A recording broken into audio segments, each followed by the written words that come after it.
স্বাগতম ভয়ের আড্ডার আরেকটি নতুন এপিসোডে। আজকের ঘটনাটি এমন একজন মানুষের, যিনি জীবনে কোনো ভূত প্রেত বিশ্বাস করতো না, কিন্তু এক রাতে অভিজ্ঞতাটা তার সমস্ত বিশ্বাস বদলে দিয়েছিল। তাহলে আর দেরি না করে শুরু করা যাক আজকের ঘটনাটি। আমার নাম অমিত, পেশায় আমি একজন সিভিল ইঞ্জিনিয়ার।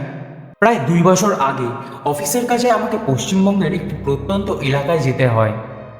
কাজ শেষ হতে হতে রাত নেমে আসে। প্রবল বৃষ্টি আর ঝড়ের কারণে বাড়ি ফেরার রাস্তা বন্ধ হয়ে যায়।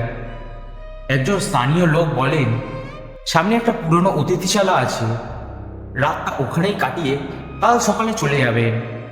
আমিও রাজি হয়ে গেলাম। অতিথিশালা দেখে প্রথমেই অদ্ভুত লাগলো। দোতলা পুরনো বাড়ি, দেয়ালে রং উঠে গেছে, জানলার কাঁচ ভাঙা, আর চারপাশে এমন নীরবতা যেন বহু বছর ধরে এখানে কেউই থাকে না। আমি গিয়ে নক করলাম। দরজা খুললেন একজন বৃদ্ধা। তিনি আমাকে দোতলায় চলে যেতে বললেন। ঘরে ঢুকে দেখি একটা কাঠের খাট, একটা পুরনো আলমারি, আর দেয়ালে ঝুলছে বিশাল একটা পেন্ডুলামের ঘড়ি। বেরিয়ে যাওয়া আগের বৃদ্ধ শুধু একটাই কথা বললেন, রাত 2:17 ঘড়িটার দিকে তাকাবেন না। রাত বাড়তে লাগলো। হঠাৎ ঘুম ভেঙে গেল। চারপাশে অস্বাভাবিক ঠান্ডা, মনে হলো যেন কেউ আমার ঘরের ভেতর হাঁটছে। ঠিক তখনই টিক টিক টিক করে দেয়ালে ঘড়িটা নিজে থেকেই বাজতে শুরু করলো। মোবাইল বের করে দেখি রাত 2:17। কৌতূহল সামলাতে না পেরে আমি ঘড়ির দিকে তাকালাম।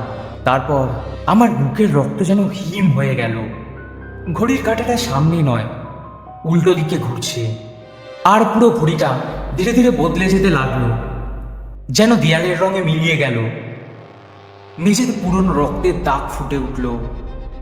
বাতাসে ভেসে এলো পোড়া কাঠ আর পচা মাংসের গন্ধ।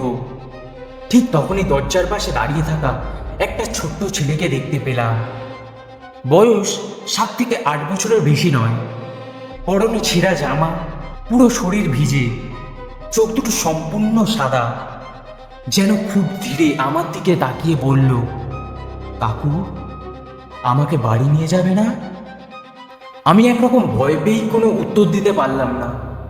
ছেলেটা আবার বলল, অনেক বছর ধরে সবাই আমাকে ফেলে চলে যায়, তুমি নিয়ে চলো। এই বলে সে আমার দিকে হাত বাড়ালো। আমি এক পা পিছিয়ে যেতেই হঠাৎ পুরো ঘর কেমন যেন কেঁপে উঠল।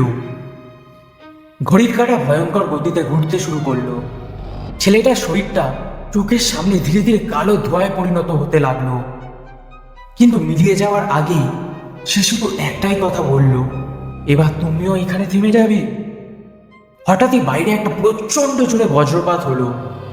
আমি সেই বজ্রপাতের আওয়াজে জ্ঞান হারালাম। ভোরবেলা চোখ খুলে দেখি আমি ঘরের মেঝেতে পড়ে আছি। চারপাশে একদম স্বাভাবিক। বাড়ি ফিরে কয়েকদিন সবকিছুই ঠিকঠাক ছিল, কিন্তু এক রাতে হঠাৎই আমার ঘুম ভেঙে গেল। আমার নিজের ঘরের দেয়ালে সেই একটা পেন্ডুলামের ঘড়ি ঝুলছে।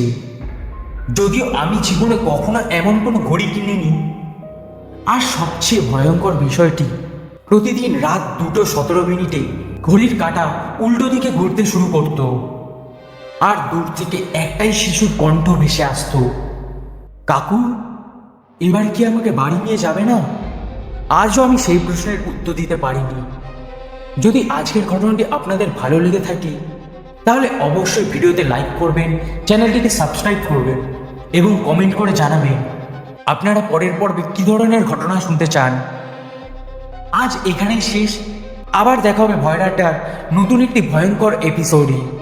ততক্ষণের জন্য সুস্থ থাকবেন, ভালো থাকবেন।